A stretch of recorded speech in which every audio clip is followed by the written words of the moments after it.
Welcome students, हम बात करेंगे multiplication of numbers in base 8 system की। और हमारे पास नंबर है जी 57 विद बेस 8 और जो दूसरा नंबर है वह 67 विद बेस 8।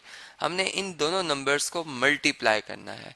तो इसके लिए जो रूल है वो बिल्कुल वैसे ही है जैसे डेसिमल सिस्टम में है। जैसे आप जानते हैं कि अगर हमारे पास लिखा हो 22 और इसको मल्टीप्लाई करना हो 46 से, तो हम कैसे मल्टीप्लाई करेंगे जी, इसको हम रिवाइज करते हैं। देखें, हम इसमें जो हमारे पास 6 है इसको पहले 2 से मल्टीप्लाई किया जाएगा, तो 6 2 से मल्टीप्लाई होगा 12 आएगा। 2 इधर लिख देंगे, ठीक है। मतलब 12 जो आया है, अगर आप देखें तो इसको 10 पे अगर डिवाइड किया जाए तो इसमें 1 10 है और 2 यूनिट्स हैं। 1 10 का कैसे पता चला, हमने क्वोशंट से देख कर पता चला, ठीक है। तो जो रिमाइंडर है वो इधर लिखते हैं और जो क्वोशंट है उसे हम कैरी ले लेते हैं, ठीक है जी। अब यहाँ पर अगर आप देखें तो ये 6 अगेन 2 से मल्टीप्लाई होगा 12 आएगा और उसमें 1 ऐड होगा 13। तो अब इसको हम इस तरह लिखेंगे 3 और ये 1, मतलब 1 जो है 100 यूनिट्स में आ जाएगा, 3 टेंस में आ जाएगा और 2 जो है वो यूनिट्स में आ जाएगा। अब इसी तरह जब हमने लिख दिया तो अब हम सेकंड नंबर यानी 4 की मल्टीप्लिकेशन में चले गए, जो कि 10 प्लेस पर है, इसलिए इसका आंसर यूनिट प्लेस पे नहीं आएगा। अब देखें 4 और 2 मल्टीप्लाई होकर 8 आ जाएगा, तो ये इसको हम 10 प्लेस पे लिखेंगे, ठीक है। और फिर इसी तरीके से 4 2 से मल्टीप्लाई होगा, ये भी 8 आ जाएगा। तो इन दोनों का आप सम, जो नंबर्स आए इनका सम अगर आप देखें तो यहाँ पे बेसिकली 0 लिखा हुआ, कोई डिजिट नहीं है, मतलब 0 डिजिट है। तो 2 और 0 ऐड होके 2 आ जाएगा, 3 और 8 ऐड होके 11 आ जाएगा। तो 11 में भी हम इसी तरह देखेंगे कि टेंस कितने हैं, तो 1 10 है और 1 इसका यूनिट है, तो 1 इधर आ जाएगा और जो 1 जो था क्वोशंट वो कैरी हो जाएगा।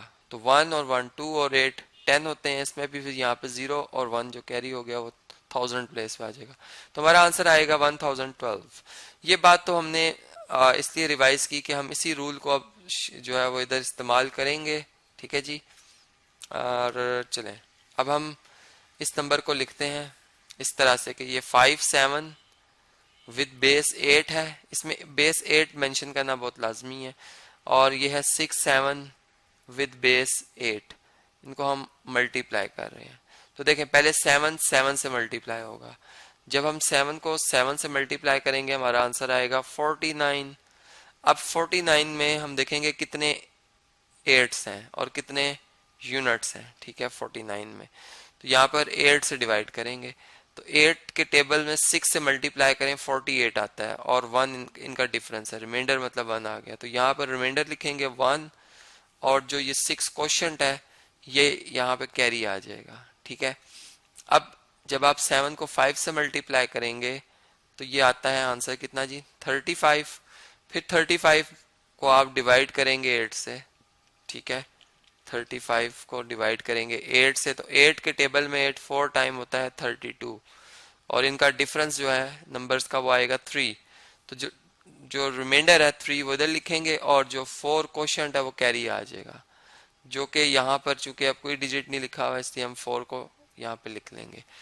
अच्छा जी, ये तो हो गया 7 के मल्टीप्लिकेशन। अब हम 6 से मल्टीप्लाई करेंगे। अब 6 जो है वो 8 प्लेस पर, ऐसे यूनिट प्लेस पे मैंने क्रॉस लगा दिया। 6 7 से मल्टीप्लाई होगा तो ये आता है 42। अब 42 को भी आप इसी तरह 8 से डिवाइड करेंगे, तो आप जानते हैं 8 5 टाइम होता है 40 और इनका डिफरेंस जो है रिमाइंडर 2 आ गया।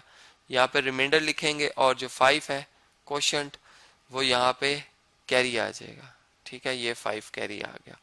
अब आप 6 को 5 से मल्टीप्लाई करेंगे तो ये आ जाता है 30 और उसमें आपने कितना ऐड करना है, 5 मजीद ऐड करना है। तो ये हमारे पास कितना बन जाएगा, नंबर 35। अब 35 को हमने डिवाइड करना है 8 से, तो 8 के टेबल में 8 3 टाइम होता है 8 4, बल्कि 8 4 टाइम होता है 32। तो ये हमारे पास डिफरेंस आ जाएगा 3 का। 3 इधर लिखेंगे, ठीक है। और जो 4 क्वोशंट है वो यहाँ पे आ जाएगा, जो कि फिर हम इसको डाउन ले आएंगे तो यहाँ पर लिख देंगे हम इसे, ठीक है।